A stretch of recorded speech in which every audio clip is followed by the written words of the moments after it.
everybody, how you doing? This is Frank with Frankly Horse Racing. Today I'm joined by Don J, one of my good friends and has taught me quite a bit in the handicapping arena. And we've kind of met each other a long time ago, didn't we? And I think we were rooting home a long shot, right? Yep. At a screen when they first started doing some of the simulcasting at Old School Exarban in Omaha, Nebraska. What was the name of that horse that we were rooting home that they got home for us? That was Lou Rowan. Lou Rowan. I can still hear Deep Trevor closer from Denman, the right? outside. What's that? Deep closer from the outside. Oh, good gracious.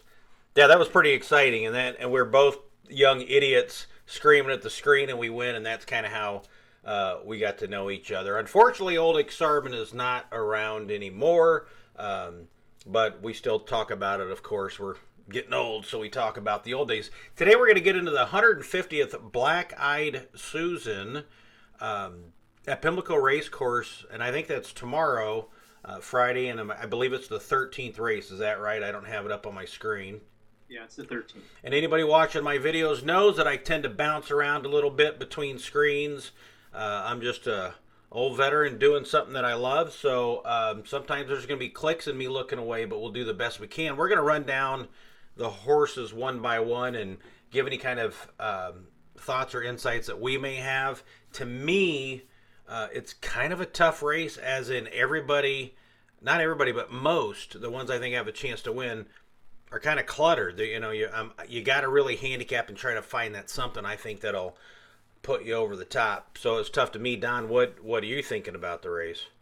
I think it's a lot of the same exact type of horse. Yep, we're seeing it the same. Yep. Yep. Same Okay. numbers, same. I mean, running styles are slightly different, obviously, but the same numbers as far as buyers and speed seem Right. to be on all of them. Right. And as most have seen my videos, we do the by the number. So this is also the Black-Eyed Susan by the number. So this sheet I have here, of course, has the buyer, the time form. We'll get back and review that at the end in a bit. But I'm going to flip the screen over to we're going to use time form. I do have the DRF. We handicap that way. As always, anybody that has been watching, I also do my dad's old school algorithm he did in the 70s. Seems to do pretty good in this particular race. It's even got me befuddled, even like the time form. So we'll go one by one and give our opinion on it, and then in the end we'll give our selections and see kind of where we fall on everything. Let me move this over just a smidge. Okay, let's start with number one. And again, we're using time form. Again, different races, different distances, and different surfaces. I tend to use them all like Don does and take a look. Some, for us, we like better on different situations. So in this one here, we're going to start with time form, and then Don will talk a little, also give what he sees buyer-wise on the DRF normal racing form. So here we go. We'll start off with Liam in the Dust. Myself, I'll start with this one, Don, and then you can do the next one. We'll just rotate. The last race for this horse was pretty good. Paris Lily got out there, set a nice pace. This one really pressed. I thought for a while coming up the stretch that she would be able to pass, but just never was able to do it. Lasix are coming off. That was her first shot with Lasix. You know, to me, her best race was at Keeneland in the slop, which tend to get a little higher numbers, and getting Lasix. So, I'm kind of in between. I'll let you know where I have her in my final selections. I think she's a player, but I don't love her. What do you got, Don? I would agree with that. I think buyer-wise, she fits the same as all the others. However, the Lasix coming off, I don't love that. She got it last time because I think she needed it, and I worry that she might need it again this time. Yeah, I agree. Even over here, like you said, her best buyers, she's had two that, they're kind of competitive. And my best, even old school number that from my dad was shot with Lasix in the slop at Keeneland. That tends to tell me in most cases it's a little inflated. So that's kind of what I'm seeing on her. I'll flip back to the time form and move to the next horse, who is Princess Aaliyah. Go ahead and start with this one. So this one was interesting to me. I mean, she fits as far as buyers are concerned. She fits right in there with everybody else. She's had some really nice races. Thankfully, the last 3 races have been without Lasix, which gives you a good idea that she can run without it. The only problem is 2 of those 3 were not great. The one in between at Oaklawn was at a mile. I think the 1.125 is a little long for her. I think she's going to be a little tough to play in this one. Yeah, I tend to agree with you on that. I'm the same way. Her best number was at a mile at Oaklawn. It was a closing day, which is tough at a mile at Oaklawn with that short stretch. She laid off the pace and pounced. They jumped her up. The 2 times that she's run, even in grade 2s with, I would say, not really fast races, she got smoked. To me, even though D. Wayne Lucas pops up and did again last year in this race, or excuse me, in the Preakness, I don't like her myself either. So at this point, we'll move on to Margie's Intention. Margie's Intention, I guess this one's mine. My biggest concern with her, I got some positives and negatives. Positive, going to Cox. Cox, if I saw in the form, is about 41% getting a horse for the first time. And here I've got one. If you look at her time form number, she's improved every single race, which is something at 3 I love to see. And then she didn't run as fast last time. Blue Fire got on the lead and kind of just walked the dog on that one. These have been state bred, so she's stepping out of state breds. The negative for me is just losing Lasix. I love her pattern. I do think this horse is going to be, if she fires, she's going to be tough. I like her a lot. She's got Pratt. My biggest concern, and usually I don't worry about it, but in this race I'm seeing patterns, is losing the Lasix. But I do think she is one of the top players for sure. I agree. I think going to the Cox barn is encouraging. Switching jockeys also, I think that's more of a lateral move. You got Irad before, and now you're getting Pratt, which they're both excellent jockeys. Good jocks, right? And the workouts are solid at Churchill, although, that was, I don't know. I mean, I like her. I agree with you. I have the same problem. Coming off Lasix, I worry. And also going a 1.125. I think the horse has breeding to go a 1.125 for sure. I agree. So. Yeah, Honor AP can get that for sure. Yeah, and I definitely have this one as a player for sure today, or tomorrow, I guess. But anyway. Okay. Now I think we're pretty close on the same on Margie's Intention as a great shot. Is Lace is going to be an issue. Running and Gunning. I think this one is yours. So Running and Gun is interesting to me. It's post-time favorite, so to speak, or form favorite. I look at this horse and I am not convinced. First of all, you got Pratt coming off of the horse, which, again, kind of has an interesting look to it. Asmussen knows what he's doing. Obviously, he's going to pick a good jockey. And Jose is fantastic, too, so he's not losing fun there. He's good with Asmussen. Yeah, and the horse had a good race last time out in the fantasy, but I look back at the other races, and I am just not seeing anything that overly impresses, although certainly not bad. Obviously, she wins races. Yeah. I'm just not wowed. But then again, I'm not wowed by any of the fields. No, I mean, I think we have a pattern going here. I kind of see it the same way. Houston, I tend to see overinflated numbers consistently. Sunland, same way. Look at how many horses, even like the Bafferts that come to the big races off Sunland, and they tend to be overinflated numbers. I don't know what systems and everybody uses to do that, but they seem overinflated to me. She has improved 4 straight races. So to me, I love the pattern. But yeah, she ran against Quiet Side, who had smoked this field. I mean, it wouldn't even be close or simply joking. However, she kind of just pedaled into that. So it's an improving horse. I think she's got a shot. But yeah, man, her top number still isn't as top as Margie's Intention, or I believe Paris Lily, who we'll get to soon. Okay, let's move to the next one, which is... I'm sorry, go ahead. With Running and Gunning, with the odds that you're going to get on that horse, you have to really look at value. Man, that's true. I forgot about the value. I don't know if the value is there for... I mean, definitely improving, like you said, but I just don't know if the value is going to be there for the post time favorite. So we'll Right. see. And If we she know is, she should be able to get the distance out of, with yeah, Gun Runner and Empire Maker also in that line. But yeah, I agree. I think she's got good potential. She's a bourbon great, but I gotta see her run faster. yeah. Uh, but everybody's got to run faster in this race, right? Well, somebody does. Yeah, somebody's got to win, right? Kinsey Yeah. Queen. I think this one's mine. So Kinsey Queen is kind of a one that I think if you look at her time form number here, I mean this pretty much smokes the field. Nobody can run that. However, she is coming off Lasix, and her fastest races have been on Lasix.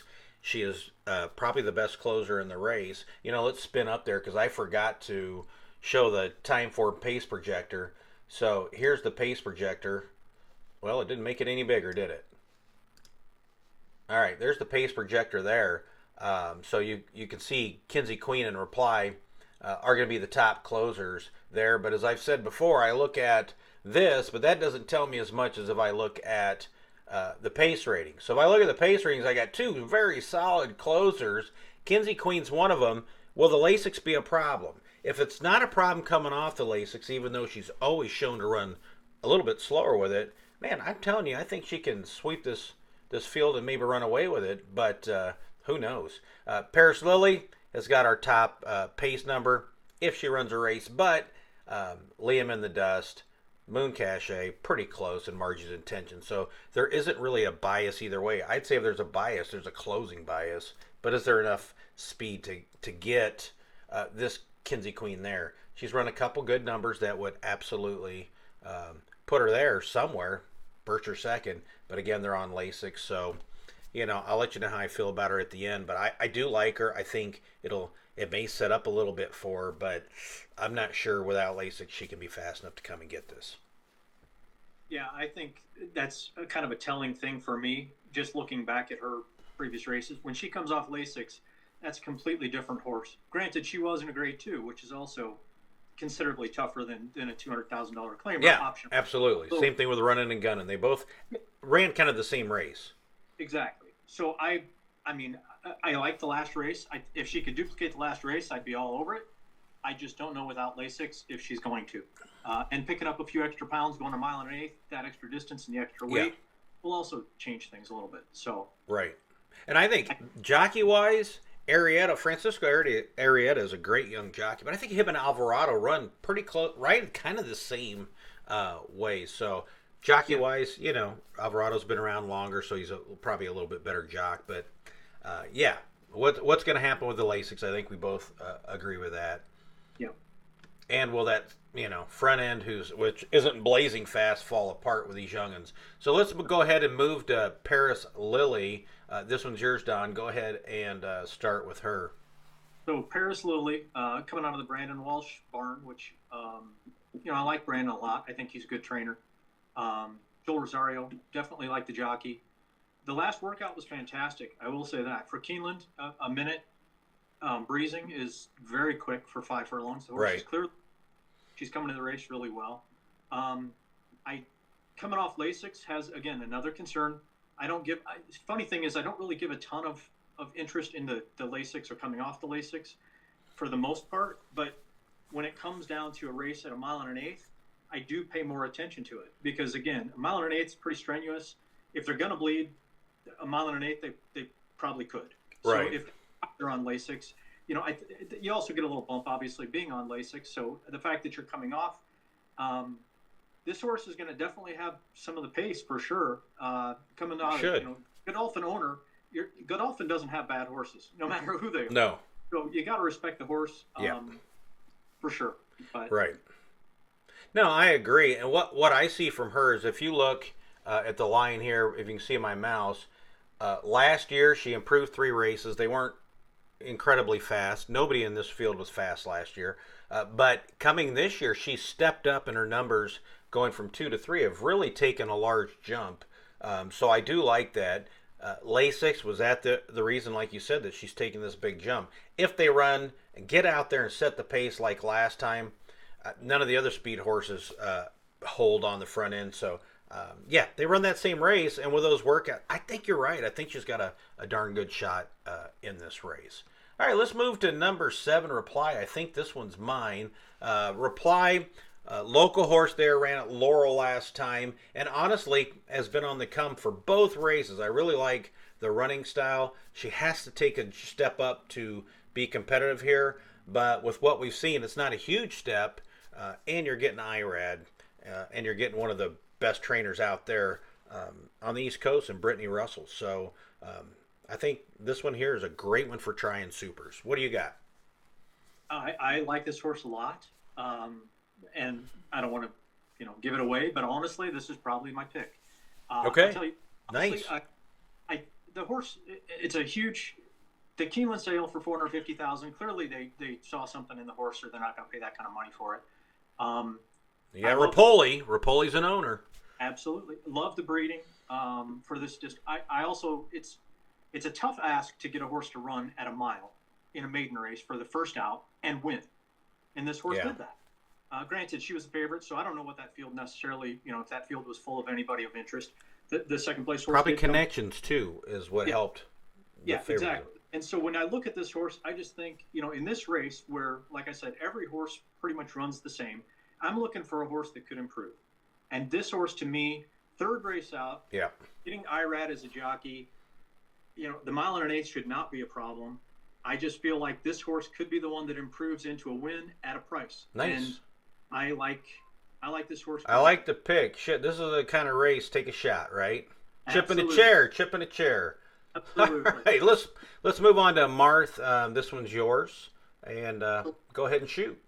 All right, Marth. I like Louis Saez as the jockey. Fantastic. Horse to me is the most consistently interesting. I won't say. I don't know about the will to win for this horse. Obviously, 2 wins and a second is great. The other 2 races kind of not so great, but the Ashland, the Grade 1, she was not gonna. I don't think she's gonna win that race. No, Lacara would smoke this field. Yeah, and that's over her head anyway. So I kind of throw that one out. I think this horse has an excellent chance to hit the board. I like the running style. She's going to be mid-pack compared to some of these closers and speed, and I think she sits off them and I think she makes a nice little run, and I think she might get a piece of the board. Yeah, I'm with you on that. I like Saez, and Keneally's a good trainer for sure. And this is another one, kind of like the horse we talked about before. If you look at last year, she's improved. She topped out at a 91 in the time forms last year. I'm not looking at the buyers, but she's taken a step up this year also, and is running quite a bit better. Drexel Hill came back and actually ran way better than I thought she would in her last race. And Lacara, we know, and Take Charge Milady, who has a foot problem, is really, sorry about, there we go. Now I lost my train. That's the VA, when the VA calls, man, they want you. But Marth, anyway, I think she's got a great shot. I agree with everything you said, and she should be up there somewhere, and I love the consistency of her numbers this year. Okay, and the last one is Moon Cachet. That one's yours, I believe. Go ahead. So Moon Cachet, what do I say about this horse? Just seems to be kind of a horse who runs evenly throughout the race. Not a horse that wows me. Hits the board. Yeah. And I enjoy that part of it. Bloodline says mile and an eighth is definitely within her realm.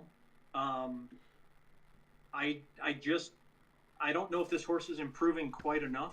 I do like the fact that the horse has, 8 races. And local. Compared to that, compared to some of these who haven't run nearly as much, she's got some seasoning, which is great. And she hits the board a lot. So, for maybe a trifecta horse to hit the board, possibly. It's the mile and an eighth might be asking a little much, but she seems to handle it. And like I said, the breeding is there. So yeah, I horse can hit the board, but I don't necessarily love her on top. Yeah, I agree.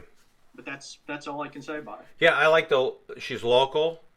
She runs pretty much every time, so I like her in tries and supers. I definitely don't like her on the win end myself, so that's kind of how I feel about her. So anyway, so we took a little rundown here. Let me bring up the old spreadsheet of by the numbers. So this is what we got by the numbers So on buyer wise, Liam in the Dust, the top number she's run is 77, and then her last race was a 74, a 102 time form. So if I look through and just eyeball these just by the top buyers, we got Kinsey Queen. Now that was off the last race with Lasix, but again, you can see if she repeats that number, she's going to be tough, even time form wise. She's got decent numbers there. So over here are a few notes. If you're looking at this video online, go ahead and pause, and you can see kind of where they fall in. And even these show it's a pretty close race. So I'm going to go ahead, Don, and reach out and let you know who I've picked. I'm not the most confident in the world as what we were with the Derby and some of the other things. This one here, I think a lot have a chance to win, but I'm going to go with and try to ignore the Lasix side, and I'm going to go ahead and there's my picks at the bottom. I'm going to go with Margie's Intention and just throw out the part about the Lasix. She's improving. She's headed to Cox. She's got Pratt, and she can stalk. I think that's who I'm going with on top. I think she can win at a Marth. Is another improving horse again this year. Those are the two that I said have done better this year than last year. Took a step up in numbers. So those are mine. And then as you can see, I've got a bunch after that. So I'll probably key these two in a try or a soup or something, or in horizontals. I might go a little deeper, but that's kind of how I'm looking at the race, Don. So let's bring up Don's. Let's see. Here's Don's selections. Go ahead, Don, and explain those real quick, and then I think we have to wrap this sucker up because the VA's calling. I've got an appointment with them. I'm going to go with Reply. I think Reply, again, I'm going with a horse who I think could improve. I love the pick. I love it. You know, it's granted, only third race out, but you see a lot of improvement on third race out on a horse, and this horse seems to be going the right direction. I think that last race was good. Obviously, Moon Cachet finishing right behind him. Again, I talked about that horse potentially hitting the board. Yeah. This horse steps up and runs. I think the change in jockey is key here. I also like the trainer. Obviously, I'm gonna pick Reply on top. I like your 3-horse to be second, and I'm gonna go with, you know, honestly, I anybody. On third, I'm gonna say 8 and 9 to me. Kind Okay. of interchange that third place spot. I really think this field is just not stacked. I think this horse maybe could jump up and run. Yeah, so we'll see how they do later in the year for sure, right? Yeah. Sure. Yeah, okay. Well, I'm going to give you my long shot. My long shot, because I've talked about it. My long shot, if for some reason she could run without Lasix, I'm taking Kinsey Queen as the long shot. Do you have a long shot, or are you good with where you're at? I think that's, you know. You do have a long shot. Reply. Moon Cachet will be my long shot. Okay. I do think the horse can just consistently run. I don't think she has a giant move on her. I think she just runs and kind of runs the same. She did have a little bit of trouble in that start last time out, so maybe she's going to be a little bit better. She did get claimed a couple races back.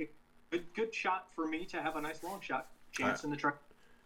Hey, I love it. All right, so that is what we have for our rundown. I'm kind of running out of time, so I was going to go over the buyers and the biz speed rating. I'll just do a quick scan.